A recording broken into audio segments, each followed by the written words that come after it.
मैं doctor R Sinha, BVG government college Chamarpura, BCom part second, EFM Rajasthan में आर्थिक पर्यावरण में राजस्थान में पंचायत राज के बारे में हम अध्ययन कर रहे थे। विगत दिनों में हमने विकेंद्रीकरण तथा लोकतंत्र का के बारे में हमने अध्ययन किया। प्रजातांत्रिक विकेंद्रीकरण के लाभ को देखा। भारत में लोकतांत्रिक विकेंद्रीकरण किया, पंचायत राज की विशेषताओं का अध्ययन किया। अब हम पंचायत राज का आलोचनात्मक मूल्यांकन करेंगे। भारत में लोकतांत्रिक विकेंद्रीकरण व पंचायत राज की शुरुआत को एक ऐतिहासिक घटना माना गया है। पंचायत राज संस्थाओं से अधिक प्रशंसा बहुत ही कम संस्थाओं को प्राप्त हुई है। पंडित नेहरू ने कहा था, मैं पंचायती राज के प्रति पूर्णतः आशान्वित हूँ।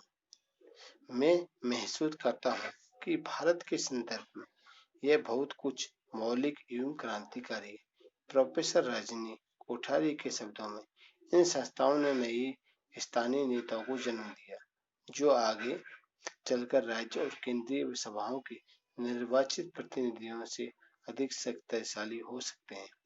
विभिन्न दलों के राजनीतिक इन संस्थाओं को समझने लगे हैं। अब वे राज्य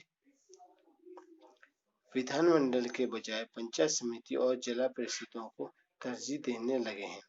वस्तुतः इन संस्थाओं ने देश के राजनीतिकरण, आधुनिकीकरण, सामाजिकीकरण तथा ग्रामीण विकास में महत्वपूर्ण भूमिका का निर्वाह किया है। हमारी राजनीतिक व्यवस्था में जन हिस्सेदारी में वृद्धि करके गांव में जागरूकता उत्पन्न कर दी है।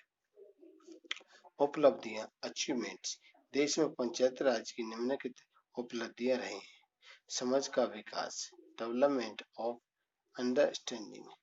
पंचायती राज संस्थाओं से गांव में राजनीतिक व प्रशासनिक संस्थाओं के बारे में समझ का विकास हुआ है, जिसके कारण ग्रामवासी इन संस्थाओं में सक्रिय सहभागिता के लिए आकर्षित हुए हैं। अधिकारों के प्रति चेतना, लोकतांत्रिक विकेंद्रीकरण की प्रक्रिया में व्यक्तियों के बीच जनतांत्रिक मूल्यों के विकास से अधिकारों के प्रति चेतना बढ़ी है। मताधिकार चेतना इसी समझ चेतना का विशिष्ट स्वरूप है।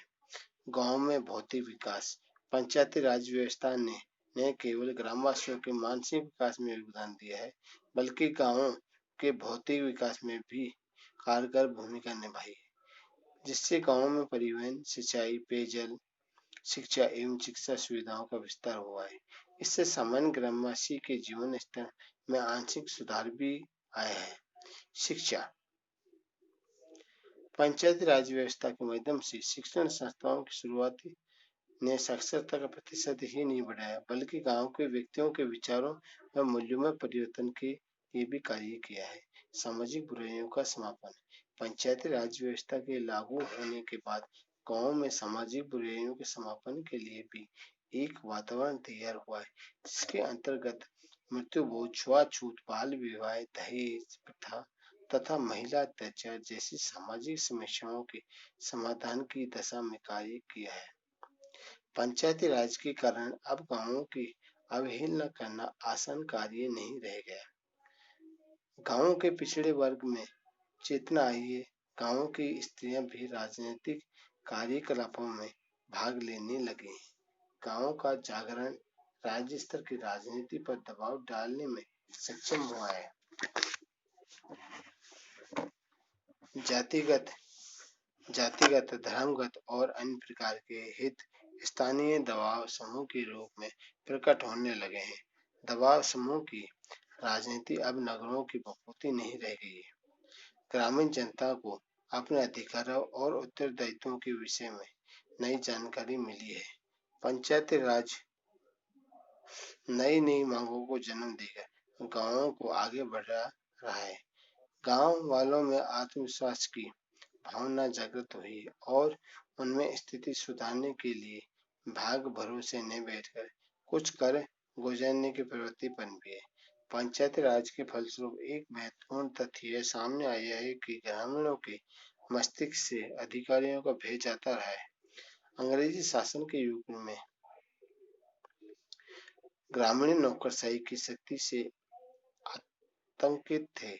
अब ग्रामीण जन प्रशासनिक अधिकारियों के पास जाकर विश्वास के साथ उनसे अपनी समस्याओं पर बातचीत कर सकते हैं।